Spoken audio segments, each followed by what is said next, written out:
예를 들어 당신이 운이 없어서 투자를 하고 있는데 이런 투매 상황이 벌어졌습니다. 어떻게 하겠습니까? 두려움으로 매도를 하거나 매도를 고려한다면 다른 투자자들과 다를 바가 없게 됩니다. 매수를 하기 가장 좋은 때는 증시에 피가 낭자할 때입니다. 심지어 그 피 중 일부가 당신의 것일지라도 마찬가지죠. 수익이 감소하고 손실이 증가하는 것을 보고만 있어서는 안 됩니다. 투자 손실을 입고 있고 증시 붕괴에 대한 언론 보도가 잇따르고 있을 때 우리는 정말로 증시가 붕괴할 것인지 자문해 봐야 합니다. 역사가 반복적으로 증명해 왔듯이 증시는 절대 붕괴하지 않습니다. 언론인들은 그 문제를 부각시키고 확대할 뿐이죠.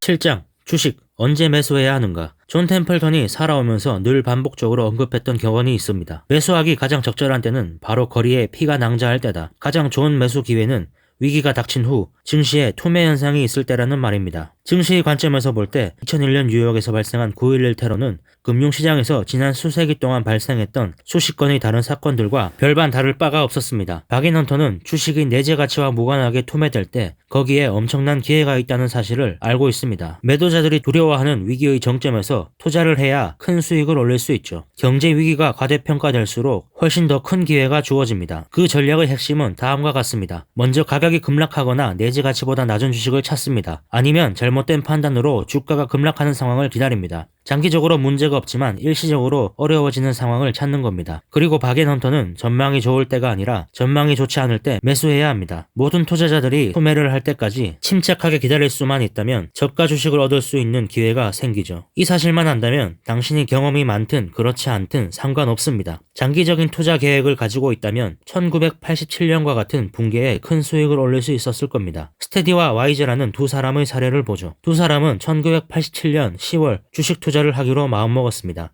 스테디는 10월 16일 금요일에 GE 주식을 10만 달러 매수했죠. 하지만 와이즈는 생각을 좀 더 해보고 월요일 아침에 주문을 하기로 했습니다. 그런데 19일인 월요일은 증시 역사상 가장 낙폭이 컸던 블랙 먼데이였습니다. 다우지수는 하루 만에 22.6% 폭락했죠. 이미 매수를 했던 스테디는 주식을 팔고 싶었지만 어리석은 판단이라 생각하고 보유하기로 했습니다. 훌륭한 결정이었습니다. 와이즈는 투매 현상을 보고 GE 주식을 10만 달러치 매수했습니다. 좋은 기회라고 판단했기 때문이죠. 역시 잘한 일이었습니다. 이후 스테디와 와이즈는 19년 동안 GE 주식을 보유했습니다. 계산해보면 스테디의 연수익률은 11.8%였고 와이즈는 13%였습니다. 두 사람의 수익률 차이는 연 1.2%밖에 차이 나지 않았지만 19년간 복리로 쌓인 이 차이는 엄청난 차이를 만들었죠. 스테디의 10만 달러는 83만 2,519달러가 된 반면 와이즈의 10만 달러는 101만 1,203달러가 되었습니다. 와이즈가 블랙 먼데이 덕분에 더 저렴하게 구입한 데서 오는 차이였습니다. 이것이 복리의 마술입니다. 당신이 만약 다른 투자자들에 비해 수익률을 3에서 4%만 올릴 수 있다면 당신은 완전히 다른 투자자로 분류될 겁니다. 그 차이는 저가 매수를 잘하는 데서 비롯된다고 저는 말합니다. 간단히 말하면 투매 상황에 매수할 수 있다면 다른 투자자들보다 좋은 성적을 낼 수 있다는 말입니다. 증시에서 투매 현상은 여러 가지 원인으로 발생할 수 있습니다. 정치적, 경제적, 전쟁, 원인은 다양하죠. 하지만 원인이 무엇이든 투매가 이루어지면 박인헌터들은 다른 투자자들이 팔기 원하는 주식을 살 준비를 해야 합니다. 다음 편은 지난 30년간의 투매가 이루어진 사건입니다. 투매는 50일 동안 지속될 수도 있고 하루 만에 끝날 수도 있습니다. 마지막 항목을 보면 위기 전에 투자한 10만 달러와 위기로 폭락이 왔을 때 투자한 10만 달러의 차이를 보여줍니다. 이 차이는 장기간 복리로 늘어나겠죠. 또 우리가 알 수 있는 정보가 두 가지 더 있습니다. 첫 번째는 투매를 부르는 사건은 계속해서 일어난다는 겁니다. 보통 10년에 두세 번은 발생합니다. 현명한 투자자는 이런 드문 기회를 잘 이용해야 하죠. 한 가지 상황을 가정해보죠. 예를 들어 당신이 운이 없어서 투자를 하고 있는데 이런 투매 상황이 벌어졌습니다. 어떻게 하겠습니까? 두려움으로 매도를 하거나 매도를 고려한다면 다른 투자자들과 다를 바가 없게 됩니다. 매수를 하기 가장 좋은 때는 증시에 피가 낭자할 때입니다. 심지어 그 피 중 일부가 당신의 것일지라도 마찬가지죠.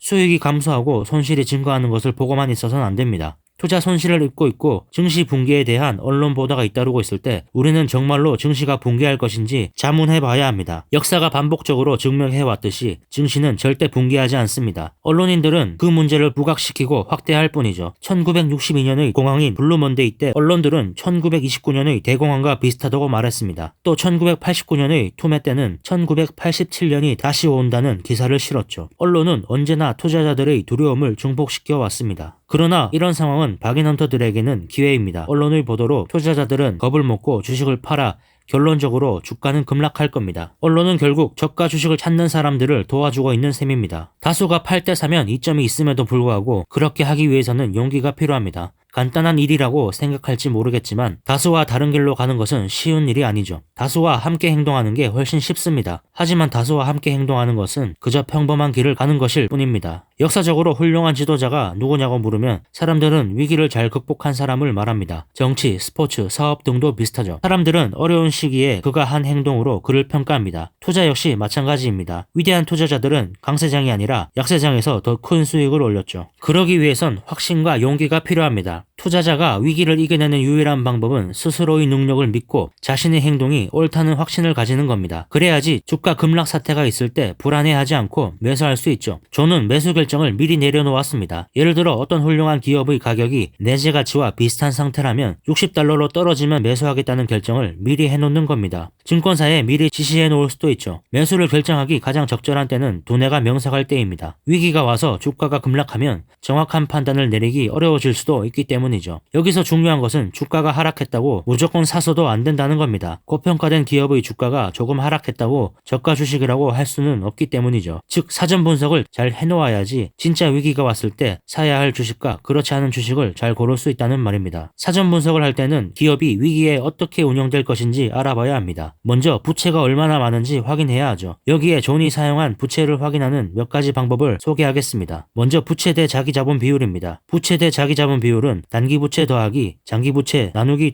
주주자기자본입니다. 벤저민 그레이엄이 사용한 방법으로 이 비율이 1보다 크면 투자를 하지 않죠. 두 번째는 순부채 대 자기자본 비율입니다. 단기부채 더하기 장기부채 빼기 현금 나누기 주주의 자기자본입니다. 이 공식은 첫 번째 공식과 비슷하지만 부채에서 현금을 빼는 것이 다릅니다. 에비타 보상률, 이자 비용, 세금, 감가상각 비용, 차감전 순이익 나누기 이자 비용. 이 비율은 기업의 이자 지불 능력을 보여줍니다. 예를 들어 에비타가 6이면 기업의 이익은 이자를 총 6회 지불할 수 있는 수준이라는 뜻이죠. 총 부채 대 12개월 에비타 보상률, 단기부채 더하기 장기부채 나누기 이자 비용, 세금, 감가상각 비용, 차감전 순이익. 이 비율은 이익과 관련하여 기업이 얼마나 많은 부채를 가지고 있는지 보여줍니다. 보통 3 이하면 적당하다고 보죠. 지금까지 우리는 과거 발생한 여러 가지 위기를 보고 그 상황에 투자해야 큰 수익을 올릴 수 있다는 사실을 확인했습니다. 이제 위기 중에서도 심각한 위기 상황일 때를 살펴보고 어떻게 해야 하는지 알아보죠. 2001년 9월 미국의 세계 무역센터에 테러 공격이 있었던 날 존 템플턴은 이렇게 말했습니다. 저는 인도주의적 입장에서 슬픔에 빠졌습니다. 하지만 이 공격은 재정적으로 우리에게 아무런 피해도 입히지 못했습니다. 이런 테러는 반복해서 일어나지 않기 때문에 세계 경제에 장기적인 영향을 끼치지 못할 겁니다. 존은 역사적인 데이터를 근거로 이렇게 주장했지만 이런 선례에도 불구하고 일반 투자자들은 위기가 발생하면 투매를 합니다. 테러가 있은 직후 수일 동안 언론에 실린 기사들입니다. 뉴욕타임즈, 충격에 빠진 경제, 세계 무역센터를 붕괴시키고 펜타곤에 피해를 입힌 테러 공격이 미국 경제를 수렁에 빠뜨렸다. 월스트리트 저널,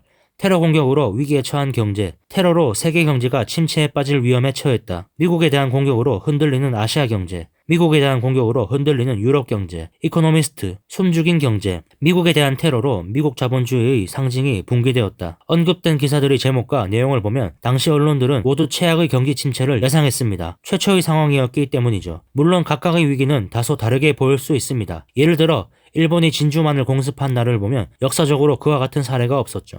그래서 투자자들은 위기를 느낀 겁니다. 또 소련이 핵무기를 쿠바에 배치하려고 했을 때도 과거에 그런 사례는 없었습니다. 여기서 중요한 점은 각각의 위기는 다른 상황처럼 보인다는 겁니다. 하지만 이런 사건들의 공통적인 요소는 투자자들을 두려움으로 몰아넣는 사건이라는 겁니다. 사건의 모습은 다르지만 충격, 혼란, 공황 같은 투자자의 행동은 동일했다는 말이죠. 여기에 마크 트웨인의 말을 덧붙이겠습니다. 역사는 그대로 반복되지는 않지만 그 흐름은 반복된다. 테러 이후 2001년 9월 17일 증시가 개장되면 어쨌든 소매가 이어질 것이 분명했죠. 존은 매수를 준비하고 있었습니다. 여기서 문제는 어떤 주식을 살 것인가 하는 겁니다. 그에 대한 답은 다음의 질문과 연관시켜 봐야 합니다. 어떤 주식의 전망이 최악인가? 이에 대한 답은 뉴욕타임즈의 기사를 보면 알 수 있습니다. 테러 이후 재기의 움직임, 항공회사 파산 경고. 어제 항공회사 경영진과 애널리스트들은 이번 주 테러로 대형 항공사들이 파산할 수 있다고 경고했다. 이와 같은 기사를 읽지 않더라도 항공사가 가장 큰 영향을 받으리라는 예상은 충분히 알 수 있었죠. 항공사는 경기가 좋을 때도 경영난을 겪기도 해서 박앤헌터조차 실패하는 경우도 많았지만 존은 정부가 절대 항공사들을 파산하도록 두지 않을 것이라 믿었습니다. 따라서 그는 6개월 정도만 보유할 생각으로 항공사를 매수했죠. 다음은 테러 직후 그가 매입한 항공주들의 주가 흐름입니다. 아메리칸 항공은 61%, 콘티넨털 항공은 72%, US 에어웨이스는 24% 올랐습니다. 존의 예상대로 연방정부가 구제 조치를 취했기 때문이죠. 위기에 처했을 때 증시가 어떻게 반응하는가에 대한 수많은 역사적인 사례가 있고 따라서 예측이 가능합니다. 박앤헌터들은 위기가 곧 기회라는 불멸의 교훈을 역사로부터 배워야 합니다.